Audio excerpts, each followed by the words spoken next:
Hello et bienvenue dans Wedding Divan, le podcast dédié aux pros du mariage. Je suis Magali Zarka, formatrice du Wedding Gang, officiante de cérémonie laïque et ancienne wedding planner avec plus de 100 mariages à mon actif. Si tu es entrepreneur dans le milieu du mariage ou que tu souhaites te lancer, ce podcast est fait pour toi. Comment réussir, comment se démarquer et surtout, comment durer dans le mariage? Autant de questions auxquelles nous répondrons ici via des interviews sans tabou de prestataires de mariage ou qui peuvent t'aider à améliorer ton business. On y abordera leur parcours, leurs réussites et leurs erreurs aussi parfois.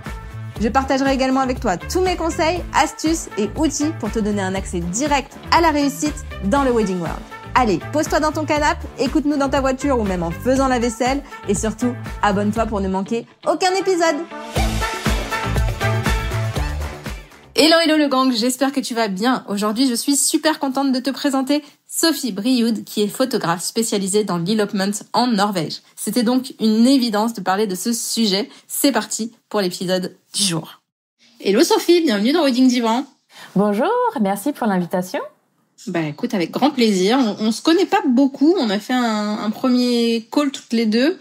Et puis on s'est mis d'accord sur le sujet de l'elopement parce que tu es spécialisée là-dedans.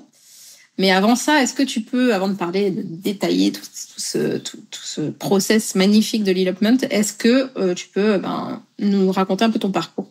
Oui, bien sûr.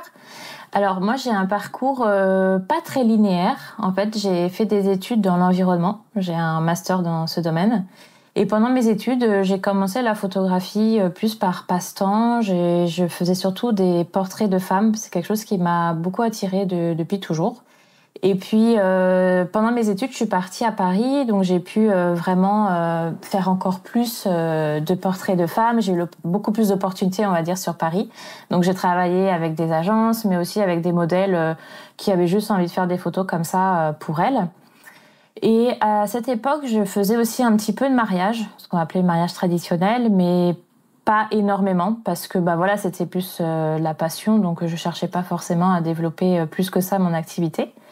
En 2018, j'ai quitté Paris et j'ai rejoint la Nouvelle-Calédonie. Et en fait, là, ça a été un gros tournant dans ma vie parce que c'est à partir de là, en fait, où je me suis dit, maintenant que tu as quitté la France, qu'est-ce que tu peux faire? Bon. Et du coup, j'ai vraiment voulu développer mon activité à ce moment-là. Donc, je me suis lancée dans l'entrepreneuriat, dans la photo, quand je suis arrivée en Nouvelle-Calédonie. Pour des raisons personnelles, je suis rentrée en France en 2021. C'est là où j'ai donné naissance à ma petite fille.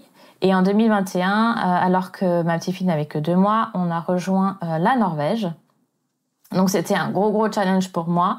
Ça a été aussi une période un peu de transition parce qu'en Norvège, les congés de paternité, c'est relativement long.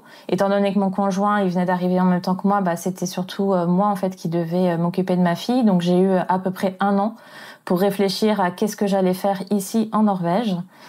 Et pour être honnête, je savais déjà en fait que l'elopement allait être quelque chose que j'allais vouloir développer ici, parce que c'est quelque chose que je rêvais déjà depuis longtemps. Donc voilà. Donc c'est un peu comme ça que j'en suis arrivée à vouloir développer ce beau format ici en Norvège. Alors c'est quoi un elopement? Alors un elopement, ça va un petit peu dépendre de chacun. Parce que chaque personne va avoir un petit peu sa propre définition par rapport à l'expérience qu'on va vouloir donner à un couple. Mais la définition de base, c'est quand même un couple qui va vouloir se marier le plus souvent à 2 ou en petit comité. Donc petit comité, ça va être une dizaine de personnes. C'est un couple qui peut se marier dans son propre pays en faisant un elopement, mais le plus souvent, c'est quand même un couple qui va partir à l'étranger pour vivre cette expérience. Et pourquoi tu penses que certains couples choisissent cette option plutôt que l'option traditionnelle? Quand je discute avec les couples, ils ont souvent les mêmes choses. Il y a souvent les mêmes choses qui reviennent en fait. Ils veulent pas être du tout sous les feux des projecteurs. Ils veulent avoir un côté très intime, au plus proche de leurs valeurs, quelque chose un peu plus intentionnel peut-être aussi. Et souvent, c'est aussi des gens qui adorent voyager et du coup, ils adorent en fait l'idée de pouvoir se marier tout en ayant cette expérience en fait du voyage, quoi. Donc, ils adorent pouvoir cumuler les deux. Ouais, faire découvrir un pays peut-être aussi à leurs invités, par exemple, si c'est une dizaine de personnes? Oui, alors là, moi, je parlerai plus de destination si vraiment il y a le côté famille un peu plus conséquent, c'est-à-dire où on a un peu plus qu'une dizaine de personnes. Mais en effet, oui, il peut y avoir aussi, j'ai déjà parlé avec une mariée, donc c'était pas une mariée avec qui j'ai pu travailler, mais elle m'avait confié ça également, c'est que ils venaient s'installer en fait dans ce pays en question et ils voulaient que leur famille découvre en fait ce pays-là. Donc voilà, ils s'étaient mariés en France en fait, ce couple-là, mais ils avaient fait une forme d'elopement aussi en Norvège. Donc je trouvais ça très intéressant en effet. Donc toi, tu me disais tout à l'heure que t'avais décidé en arrivant en Norvège d'aller vers ce type de mariage-là. Est-ce qu'il y a un moment spécifique qui a déclenché ça, ou c'est vraiment l'arrivée dans ce pays qui t'a dit c'est ça que je vais faire? Ouais, c'est vrai que quand je suis arrivée en Norvège, il y a tout le côté paysage qui était vraiment grandiose. À chaque fois que je me promenais à droite et à gauche, je me disais mais c'est impressionnant en fait comment on se sent petit ici. Et aussi l'aspect culturel en fait que je trouve vraiment génial. Et assez rapidement, je me suis dit mais j'adorais pouvoir offrir ça à un couple, c'est-à-dire leur donner la chance d'arriver dans un endroit où il y aura pas de touristes, parce que moi par exemple j'habite au pied d'un fjord, c'est pas du tout touristique, et tous les endroits où je peux emmener des gens, c'est forcément des endroits où il y a que les locaux qui y vont. On sait qu'en Norvège, il n'y a pas beaucoup d'habitants au kilomètre carré. Donc, du coup, oui, on se retrouve vite seul, en fait, dans un environnement qui est juste sublime. Et du coup, je pense que c'est un peu ça, en fait. Le déclic, c'est quand j'ai vu, en fait, cette richesse, tout ce que je pouvais apporter sur une offre que je pourrais créer spécifiquement sur la Norvège. Et aussi le côté très inspirant. Il y a quelque chose qui se dégage, en fait, ici. C'est vraiment le côté brumeux, le côté je dis pas qu'il fait toujours pas beau en Norvège, on a aussi des très belles journées ensoleillées, mais c'est vrai qu'on a toujours ce côté un peu un peu brumeux, un peu austère, mais qui est sublime quoi. Donc je pense que c'est ça en fait, c'est ce tout mis bout à bout que j'ai vraiment adoré et qui a fait que je me suis dit c'est ça qu'il faut que je fasse, et c'est là et c'est maintenant, et c'est pas après quoi. Et là, c'est 100% de tes couples, l'elopement, ou...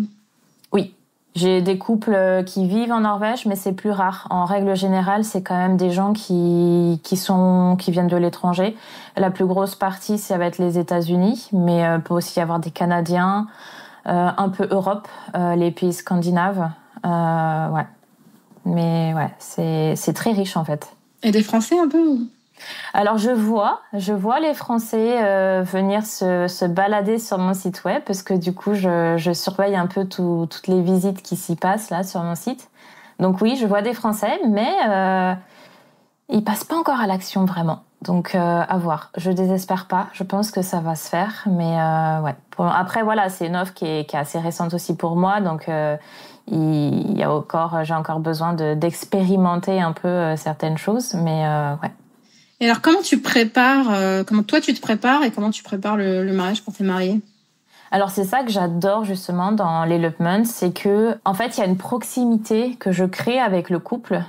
Déjà, même avant de signer quoi que ce soit, n'importe quel contrat, il y a vraiment une proximité que je crée avec eux et qui reste tout au long de cet elopement. C'est-à-dire que à partir du moment où ils vont signer avec moi, on va avoir tout un processus d'échange. Je suis un peu comme leur wedding planner finalement, mais bon, j'aime pas trop dire ça parce que voilà, c'est un métier encore à part. Mais en tout cas, j'endosse beaucoup de casquettes sur cette prestation.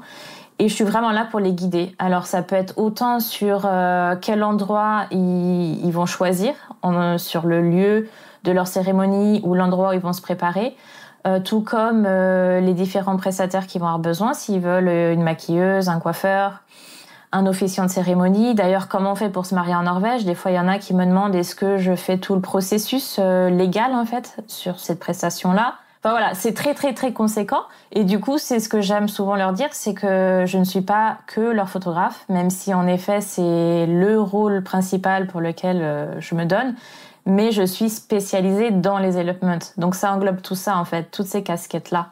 Et alors comment on se fait pour se marier en Norvège pour les cérémonies, parce que ça m'intéresse?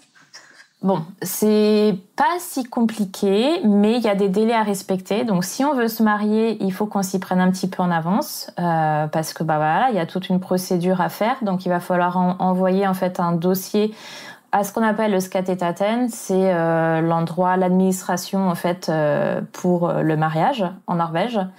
Et de là, il va falloir répondre à différents critères. Donc, en fonction de où on vient, si c'est les États-Unis, la France ou autre, on va pas forcément avoir les mêmes informations à donner. En fait, notre objectif, ça va être de récupérer un certificat de mariage. À partir du moment où on a ce certificat de mariage, on peut se marier légalement en Norvège. Donc voilà. Après, voilà, il faut aller sur la plateforme, se renseigner, regarder les différents papiers. Là, je les ai pas forcément en tête. Mais c'est reconnu du coup dans les autres pays. Oui, ouais.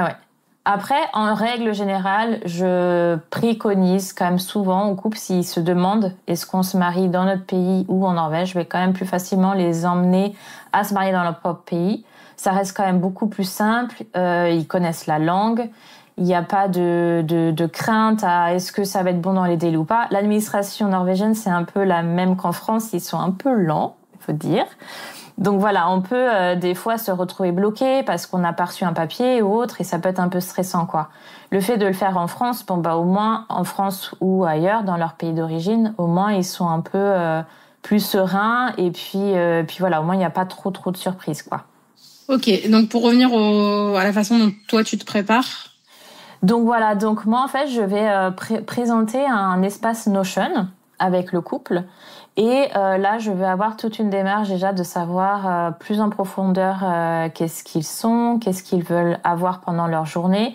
Et je vais leur mettre en fait tous les liens vers les différents endroits qu'ils peuvent réserver pour leurs préparatifs. Cérémonie, en général, il n'y a pas vraiment à réserver parce que ça va être en pleine nature. Et en Norvège, il y a une loi qui dit que on a accès à toute la nature en fait à partir du moment où on respecte l'environnement. Donc, on n'a pas de permis. En fait, on n'a pas besoin de demander des permis pour faire des cérémonies dans des endroits X ou Y. Donc voilà. Donc en fait, il y a tout ce processus. En fait, on va avoir des différentes réunions. En général, j'en cale 3 sur tout le processus, mais ça va dépendre un petit peu de leurs besoins. Donc, il va y en avoir une en amont pour leur expliquer un peu comment tout va se présenter au cours de leur planification de mariage. Ensuite, au milieu, pour valider vraiment les choses les plus importantes. Et le dernier, ça va être plus pour être sûr qu'ils aient rien oublié, que voilà, si jamais ils ont des questions de dernière minute ou des imprévus qui arrivent. Voilà, donc ça, c'est vraiment tout le côté organisation que moi j'ai mis en place et que je trouve très intéressant, qui plaît aussi beaucoup aux mariés parce qu'en fait, ils ont tout au même endroit. Ça évite d'échanger des quantités d'emails perdus, je ne sais où. Au moins, tout est au même endroit. Les différents comptes rendus de meeting sont au même endroit. Enfin, il y a vraiment tout, en fait, sur cet espace. Donc, ils sont super contents de pouvoir y accéder tout le temps et puis de pouvoir y participer de cette manière-là aussi, quoi. Ok. Est-ce qu'il y a d'autres choses que tu fais pour te préparer toi, peut-être en amont? Alors moi, pour me préparer, en fait, le plus souvent, je vais préparer un mood board. Donc, je vais vraiment m'inspirer de leur histoire. C'est hyper important pour moi parce que c'est vraiment le fil conducteur dès le départ, en fait. Donc, je vais m'inspirer le plus possible de ça.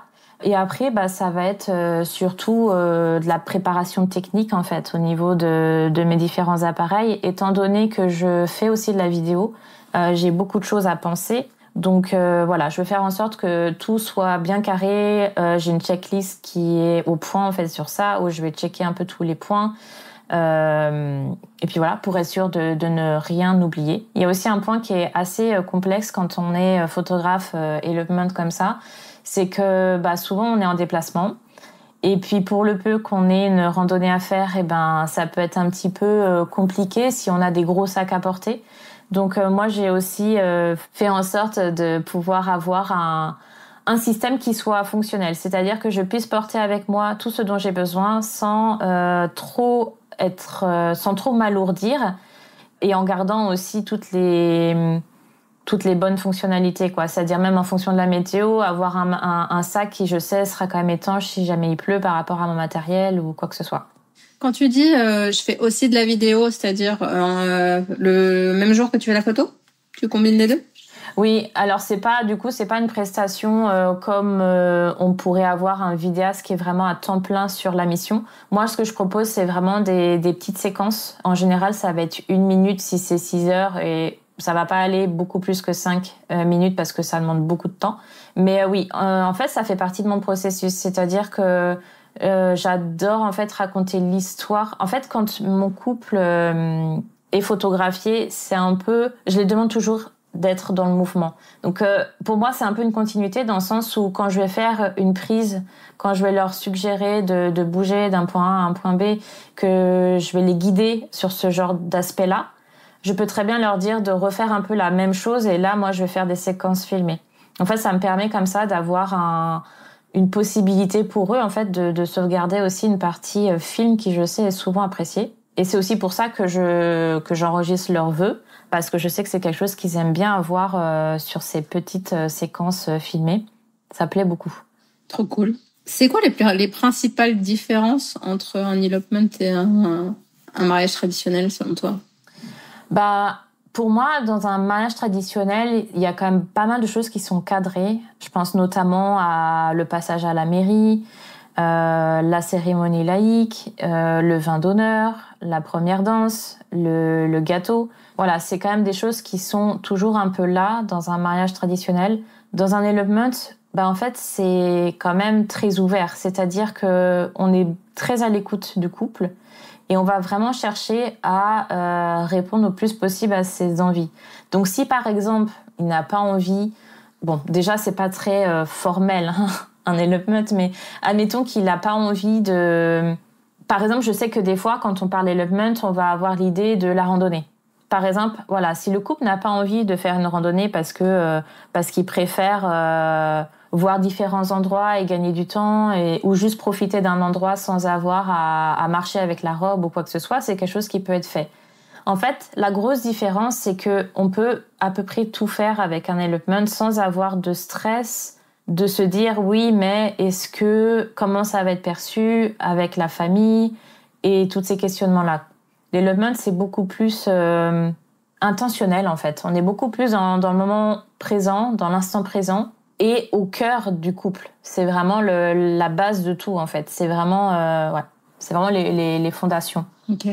Et tu dirais que les réservations, elles sont plus dans un délai court que dans un mariage traditionnel, j'imagine? Ouais, ça va dépendre. Il y a des couples qui... Par exemple, j'ai reçu une demande il y a 2 semaines pour un elopement en 2026, octobre 2026. Donc, il y a des couples qui s'y prennent très en avance, mais la tendance, quand même, en général, ça va être de 0 à 6 mois à peu près. Enfin, de 0, non, évidemment, mais je veux dire dans les 6 mois à peu près. Comme il y a aussi des couples qui peuvent s'y prendre vraiment 3 mois juste avant. En fait, tout est possible. La tendance, c'est un peu... ça dépend vraiment du couple, quoi. Pour le moment, j'ai pas assez de data, en fait, pour donner ça. Mais en tout cas, tout ce que je sais, c'est que moi, la plus grosse majorité, c'était quand même dans les 6 mois. Et très peu s'y prennent vraiment beaucoup, beaucoup en avance. Ok. C'est quoi les principaux défis techniques ou organisationnels qui sont spécifiques aux elopements? Et comment toi, tu les surmontes? Alors moi, je vais parler spécifiquement pour moi, parce que je sais que j'ai des collègues qui vont faire des elopements avec des activités un peu plus extravagantes, comme par exemple l'hélicoptère ou des choses comme ça, ou des activités de kayak. Moi, dans mon cas, je suis quand même sur des elopements qui sont très proches de la nature, où j'offre la possibilité de se déconnecter, en fait, de la vie très tourmentée qu'on peut avoir dans notre vie quotidienne. Mon objectif, c'est de pouvoir créer un espace où le couple va pouvoir se reconnecter, en fait, tout simplement à l'instant présent. Et du coup, la plus grosse difficulté dans ça, enfin, en tout cas, ce qui va souvent revenir, ça va être l'aspect météo. C'est-à-dire que souvent, on va me demander... c'est plus des prestataires qui m'ont demandé que les couples réellement, mais est-ce qu'il y a un plan B si jamais la météo n'est pas bonne? Donc, j'aime beaucoup dire une expression qui est norvégienne, qui est que il n'y a pas de mauvaise météo, il n'y a que des mauvais vêtements. Bon, je traduis à la version vraiment mot à mot. Mais du coup, voilà, en fait, c'est l'objectif en fait ici, c'est de garder un peu l'esprit ouvert, c'est-à-dire qu'on est en Norvège, il ne pleut pas H24 tous les jours. La météo est très changeante, on a beaucoup de variations. Il peut pleuvoir, faire soleil et on peut même avoir du brouillard dans une même journée. L'idée, c'est de vraiment rester ouvert en fait sur ces différentes possibilités et de s'organiser en fonction de ça. Donc, c'est-à-dire bien s'équiper, avoir toujours des habits de rechange avec soi. Et évidemment, moi, je vais aussi vérifier la météo et voir en fait si vraiment on est sur une journée très très très pluvieuse ou si on a quand même des moments où il va faire un peu plus le soleil va être un peu plus présent ou pas forcément le soleil, mais si la pluie ne sera pas forcément là. Et donc du coup, je vais adapter comme ça si vraiment on est sur un créneau très compliqué à ce moment-là. Mais voilà, l'objectif c'est vraiment que le couple ait en tête que ça peut arriver et que c'est pas quelque chose qu'on peut contrôler, mais c'est quelque chose avec laquelle on peut composer et qui peut être très joli. Et en fait, dans la grande majorité des cas, ça se passe très bien. Donc les couples sont très contents. Même quand il pleut, ils aiment bien. Quand tu vas en Norvège, tu sais que c'est possible, quoi. Oui, puis ça apporte vraiment une dimension, quoi. C'est-à-dire que je me souviens d'un couple où on s'y attendait pas du tout. Ils avaient pas du tout prévu de soleil, mais bon, voilà, on est dans un environnement qui est très changeant avec le climat, les montagnes, le fjord. Et à ce moment-là, ils ont commencé à lire leurs vœux et là, il y a un rayon de soleil qui est sorti de nulle part. Et c'était tellement beau en photo parce que moi, je voyais ce rayon de soleil qui arrivait dans les cheveux, la robe de la mariée. Donc voilà, on a eu ça en fait. Et sur un autre elopement, c'était très rigolo parce que c'était l'effet inverse. C'est-à-dire qu'il faisait plutôt beau et eux, ils avaient pas trop envie d'une atmosphère comme ça. Ils recherchaient plus le côté un peu brumeux, avec des nuages, un peu, voilà. Les mariés français qui vont nous écouter se disent « Mais moi, je veux du soleil et il pleut !» Il y a des gens qui veulent qu'il pleuve, tu vois. Ben oui, mais c'est bien parce qu'on en a pour tous les goûts, du coup. Moi, je suis super contente qu'il y ait des gens qui n'aient pas peur de ça, en tout cas. Et ça amène vraiment une dimension. Parce que là, pour le coup, je me souviens, ce couple en question, ils étaient en train de lire leurs vœux et là, il y a une fine pluie. C'était pas un torrent d'averse, hein. Une fine pluie qui est arrivée et qui est comme si ça... Bon, ils étaient très croyants, donc du coup, moi, ça m'a fait super plaisir pour eux parce qu'on avait l'impression que c'est comme si la Norvège les bénissait, quoi, en fait. Enfin, c'était assez chouette. Donc, non, je pense que voilà, il faut le prendre un peu sous cet angle-là, en fait. Et dans la journée, en fait, ça se passe comment? Enfin, j'imagine qu'il n'y a pas forcément de journée type, mais peut-être que tu peux nous expliquer un petit peu, parce que si tu fais pas la mairie, enfin l'endroit où tu te maries légalement en Norvège, peut-être que voilà comment ça marche. Là, ça va dépendre un peu de ce que le couple a réservé. C'est-à-dire qu'il peut très bien partir sur une prestation de 4 heures, de 6 ou 8 heures, voire même de 2 jours. C'est des choses qui se font. Donc moi, je vais partir sur quelque chose d'un peu plus classique, on va dire 6-8 heures de prestation. Donc là, qu'est-ce qui peut être fait? Eh bien, on a très souvent la phase préparation. Donc là, moi, je vais venir dans leur lieu dans leur lieu là où ils vont se préparer. Je vais prendre le temps de faire les photos de détails, de leur alliance, de leur bouquet, de tout en fait, hein, tout ce qu'on fait lors des préparatifs des mariés. Ensuite, on peut très bien intégrer, si le couple a envie, des photos un peu plus... par exemple, s'ils adorent... j'ai eu ça pour un couple, par exemple. Ils adoraient la botanie et le dessin. Et ils avaient envie, en fait, d'intégrer ce genre de scène dans leur elopement. Ils étaient très artistiques et très, très proches de la nature. Donc, par exemple, la mariée, je l'ai photographiée en train de dessiner, en fait. Elle dessinait des insectes et des fleurs, par exemple. Donc, je l'ai photographiée en train de faire ça. Et son conjoint, qui aimait beaucoup la botanie, lui, il était en train de lire un très ancien livre qui était très important, en fait, pour eux. C'était un vieux livre. Enfin, bon, voilà. Il y avait toute une histoire, en fait, derrière ce couple et leurs envies. Et du coup, on a pu intégrer ça. Enfin, c'était quelque chose qu'ils avaient envie et qu'on a pu intégrer lors de leurs préparatifs. Mais du coup, c'est très, très vaste, hein. On peut très bien aussi intégrer un moment où, comme la famille n'est pas là, pourquoi pas demander en fait à la famille d'écrire des lettres et pourquoi pas les lire à ce moment-là, juste avant qu'ils soient un peu dans le déroulement de la journée. Donc ils peuvent très bien lire à haute voix des lettres que leurs amis ou les parents ou que sais-je auraient rédigées pour eux, ou regarder aussi des vidéos, ou la liste peut être vraiment infinie si on réfléchit un peu à toutes ces possibilités. Mais ça, ce serait par exemple sur la première partie de la journée. Ensuite, ça va dépendre une fois de plus si le couple veut un mariage légal ou pas. Il faut savoir qu'un mariage légal peut être fait en pleine nature, c'est-à-dire que le maire de la commune peut très bien aller en haut d'une montagne pour unir un couple légalement.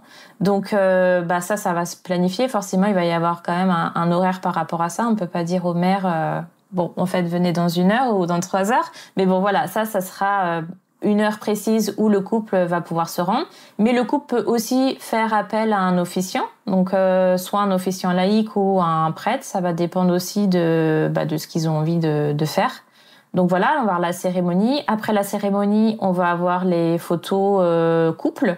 Et ensuite, ça va dépendre un peu de s'ils ont voulu faire la cérémonie dans une montagne, donc s'il a fallu faire une randonnée ou pas.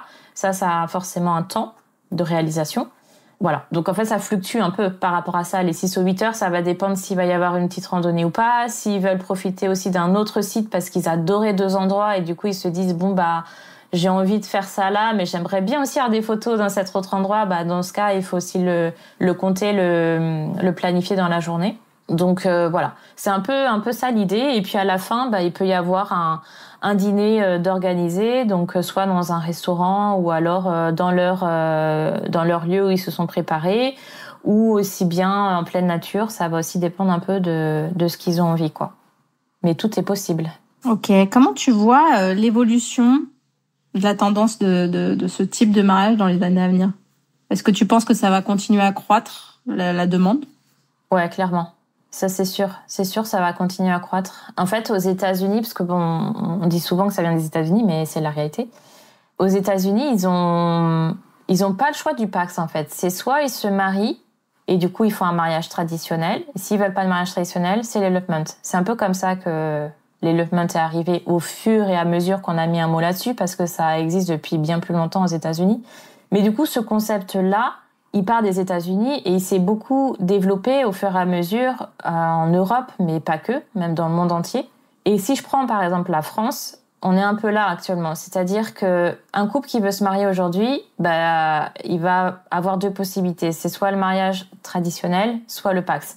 Très souvent, les gens qui se pacsent, je veux pas faire des généralités, mais quand même très souvent, sont des gens qui veulent pas se marier parce que ils ont pas envie d'avoir ce côté organisation. Ça prend beaucoup de temps, le stress, comme on dit tout à l'heure, des gens qui n'ont peut-être pas trop envie avoir l'attention en fait pendant une journée sur eux.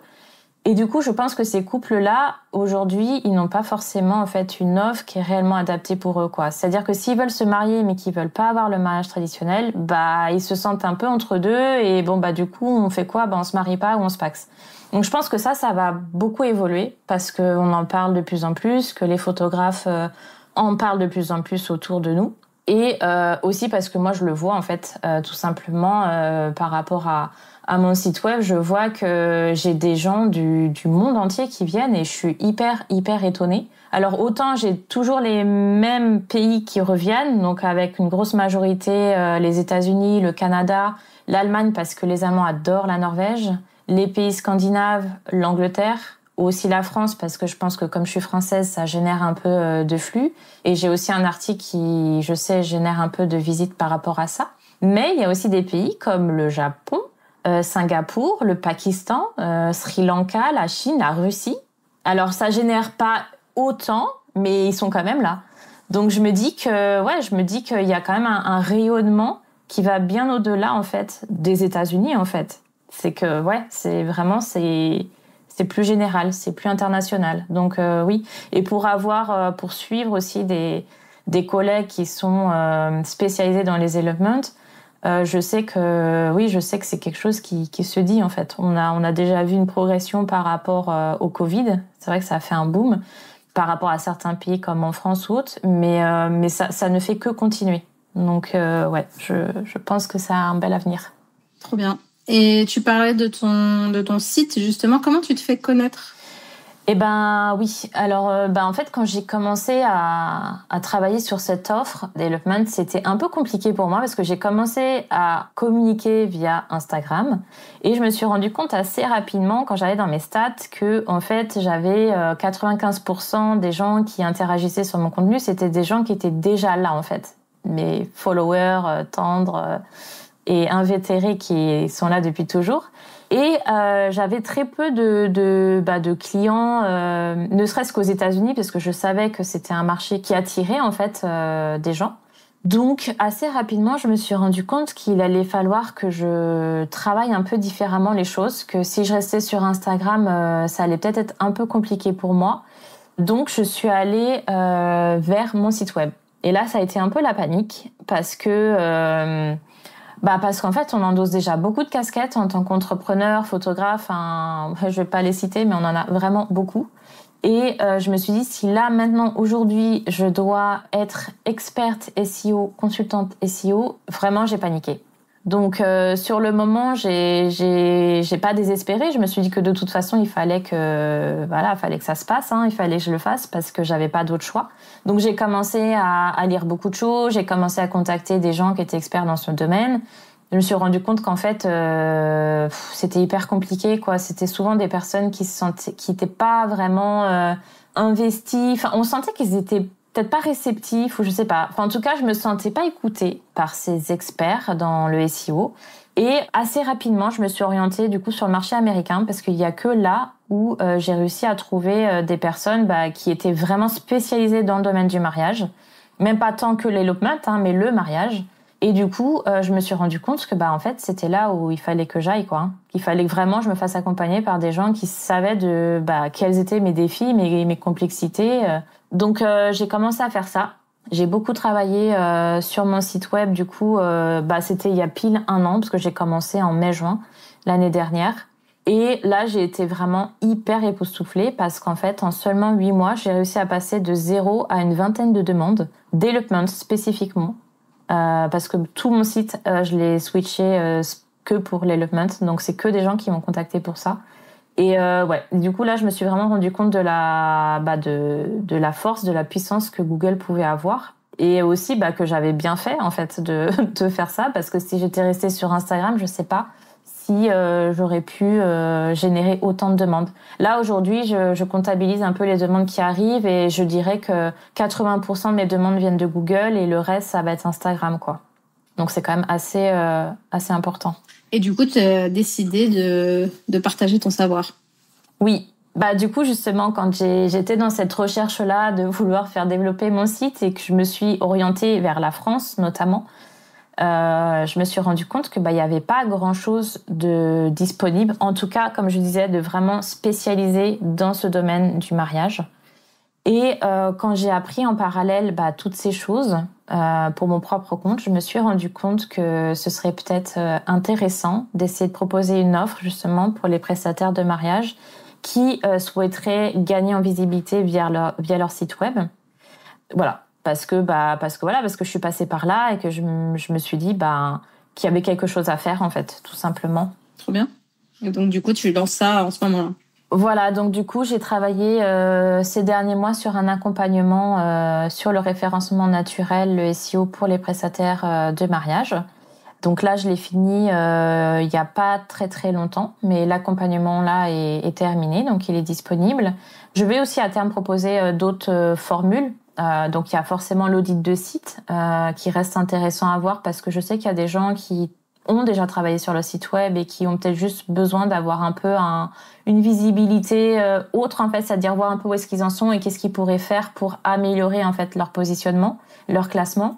Et à terme, j'aimerais bien aussi accompagner, disons, pour les personnes qui n'ont pas envie de se former ou qui n'ont pas forcément envie de faire par eux-mêmes.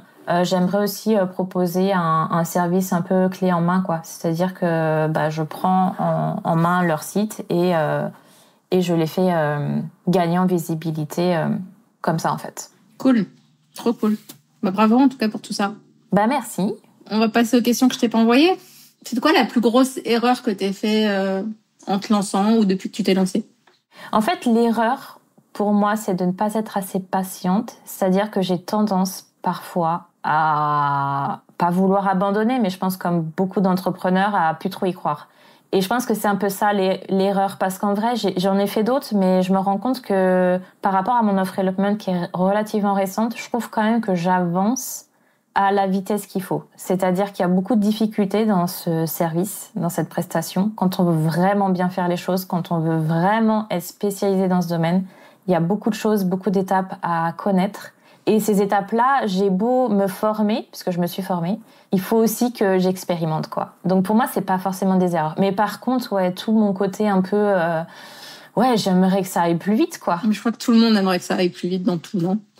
Ouais, c'est ça. Donc je pense que ce serait ça un peu, c'est mon impatience. Même si je travaille énormément dessus, ça fait partie d'une de mes plus grosses erreurs. Ouais, après, je crois que c'est Solveig qui disait ça. Je la cite souvent parce que c'est vraiment hyper important ce qu'elle dit. C'est genre, kiffe chaque étape du process, parce qu'en fait, quand tu seras là depuis 15 ans, ben, tu seras peut-être un peu blasé et là, en fait, t'es dans l'excitation du début, donc profites-en, en fait. Ouais, c'est vrai. Et puis, on a besoin de passer par ces étapes-là, en fait. Je pense que si... C'est comme toute formation qu'on prend, il faut aussi être d'accord pour se dire que ça va nous aider à avancer plus vite, c'est une certitude, mais on aura quand même besoin de faire certaines erreurs pour comprendre où est-ce qu'on est. Et moi, je sais que dans mon offre development, j'en ai fait des erreurs, mais pour moi, c'est pas des erreurs trop graves, quoi. C'est-à-dire que j'avais vraiment besoin de les faire pour aujourd'hui avoir ce déclic, quoi. Ce truc que j'avais pas, et là, je l'ai, le déclic maintenant, et ouais. Mais oui. Ça va être que du mieux. Mais tout le monde fait des erreurs, de toute façon. Bien sûr, c'est ce qui fait grandir. Exactement. Ton dernier coup de cœur pro? Je travaille actuellement avec une photographe. En fait, j'ai acheté un coaching via cette photographe qui est spécialisée dans les développements justement en Norvège. Elle s'appelle Madime. Et pour moi, c'est un gros coup de cœur parce que cette fille, c'est une vraie machine. C'est-à-dire qu'elle a, à chaque fois qu'elle annonce un fait, il y a toujours derrière des chiffres, du concret. Et je trouve que c'est hyper inspirant, en fait. Qu'on soit dans le domaine du mariage ou non, je trouve qu'elle inspire vraiment quelque chose de fort. Et pourtant, c'est pas quelqu'un qui... Alors, elle est spécialisée dans les développements, mais c'est pas quelqu'un qui est spécialement dans ma niche. Mais ouais, c'est vraiment pour le côté aura un peu, enfin le côté entrepreneurial et businesswoman qu'elle représente. Je trouve que vraiment elle est forte, quoi. Trop bien, ok. Ton dernier coup de gueule pro? Bon, je vais pas citer de nom. Non. Alors, en fait, je trouve qu'il y a une tendance actuelle, c'est que les gens ont tendance à... T'avais un rendez-vous avec eux et ils se pointent pas. Tu vois, ils ont tendance à manquer totalement de respect. Et en fait, j'ai travaillé ces derniers mois pour une personne, justement concernant mon offre SEO. Et c'est une personne qui m'a planté plusieurs fois, en fait. Je devais en fait intervenir au sein de sa communauté. Elle m'a planté plusieurs fois et jusqu'au jour où devait se passer cette fameuse masterclass et où je n'ai jamais eu de nouvelles, en fait. Ça ne s'est jamais passé, bien qu'on avait un horaire et une date. Donc, c'est mon plus gros coup de gueule, je pense, de ces derniers mois parce que j'ai jamais été confrontée à ce genre de situation. Je comprends pas, en fait, comment c'est possible. Je pars toujours du principe que tout le monde peut avoir des problèmes et des soucis dans sa vie, mais qu'un message, ça prend vraiment pas de temps, quoi. Enfin, il faut savoir que moi, j'ai travaillé vraiment énormément pour ce projet, pour être à temps, pour être très pro, pour avoir quelque chose de carré à proposer. Et quand je vois que derrière, on ne m'a jamais donné aucune raison de rien, ouais, c'est vrai que ça a été vraiment dur, quoi. Donc moi, j'ai beaucoup de mal, en fait, avec ça. Même mes clients ne m'ont jamais fait ça, et pourtant, j'avais beaucoup moins d'interaction avec eux, puisque les seuls échanges qu'on a eu premiers, c'était des mails. Mais ouais, même mes clients ont eu plus de respect par rapport à ça. Donc voilà, pas cool. Ok. C'était à quel âge ta pire période de vie? Alors là, c'était l'année de mon bac. Donc on a dans les 17 ans. 18 ouais, ans. 17-18, ouais. Ouais, c'était vraiment l'une des pires. Parce qu'en fait, j'ai loupé 2 fois mon bac scientifique. Et ça a été une épreuve vraiment difficile pour moi. En sachant que à cette époque, je sais pas si c'est toujours le cas et si on le dit toujours, mais on avait tendance à dire le bac on le donne à tout le monde. Donc c'était super sympa d'entendre ce genre de propos. Quand moi-même j'ai été 2 fois dans l'échec. En plus rien en fait, c'était juste 1 ou 2 points en fait qui me manquaient dans une matière. Donc ouais, ça c'était le pire pour moi. Ça a vraiment été une des épreuves pour lesquelles je pourrais encore ressentir un peu d'émotion en fait. Bien que voilà, maintenant c'est très loin et que j'ai travaillé dessus, mais ouais, c'était quelque chose quand même. Et qu'est-ce que tu dirais à Sophie, lycéenne, qui loupe son bac 2 fois, maintenant avec le recul? Ouais, je lui dirais, mon Dieu, ma Sophie, si tu savais ce qui t'attend. Non, je pense que ouais, je l'encouragerais. Je lui dirais que on n'a pas toujours tout facilement dans la vie, qu'il faut souvent travailler beaucoup et qu'il faut pas perdre espoir, que tout le monde a son chemin quelque part de tracer et que plus tu y crois, plus tu travailles et plus tu crois en ce que tu as à faire, en ta place en fait, en la place que tu as ici aujourd'hui dans ce monde, et plus ça fonctionnera pour toi quoi. Je pense que c'est ça, ouais. À partir du moment où j'ai commencé à vraiment travailler sur ma place dans ce monde, à pourquoi je suis là et qu'est-ce que j'ai envie de faire, enfin toutes ces questions un peu fondamentales, je crois que c'est là où j'ai commencé à calmer beaucoup de mes angoisses et à devenir plus en cohésion en fait avec la personne que je suis. Et c'est pour ça qu'aujourd'hui, je suis hyper contente de pouvoir travailler sur cette offre-là, Elopement, justement parce que je sais que ce que j'offre aujourd'hui, c'est quelque chose qui est hyper aligné avec la personne que je suis, ça résonne beaucoup en moi. Très inspirant. Et qu'est-ce que tu as envie de dire à Sophie de dans 10 ans? J'aimerais lui dire que ça va le faire, qu'aujourd'hui, je sais pas du tout dans 10 ans où est-ce que je vais être et qu'est-ce que je vais faire, mais que quoi qu'il arrive, je vais rester sur cette voie-là qui me porte depuis quelques années maintenant et que voilà, enfin j'ai fait des expériences de folle en fait dans ma vie. Je suis souvent sortie des sentiers battus. Très souvent quand je remplis des formulaires, je suis très souvent sur la case autre. Voilà, le spécimen un peu autre. Mais j'ai envie de lui dire que voilà, je serai certainement encore dans cette case autre dans 10 ans, mais que c'est ok et que c'est ce qui me nourrit en fait. Donc trop bien. Ça va le faire. Merci beaucoup Sophie. Merci beaucoup à toi. C'était très chouette. Très très chouette. À très vite. À très vite. Et voilà le gang, j'espère que tu auras apprécié cet épisode autant que moi. Si c'est le cas, partage-le sur Insta en nous taguant Sophie et moi, ça nous fera trop plaisir. Et si tu as envie de m'aider à faire connaître le podcast, tu peux me laisser 5 étoiles et un super commentaire sur Apple Podcast ou sur Spotify. Un immense merci à toi et à très vite pour le prochain épisode de Wedding Divan.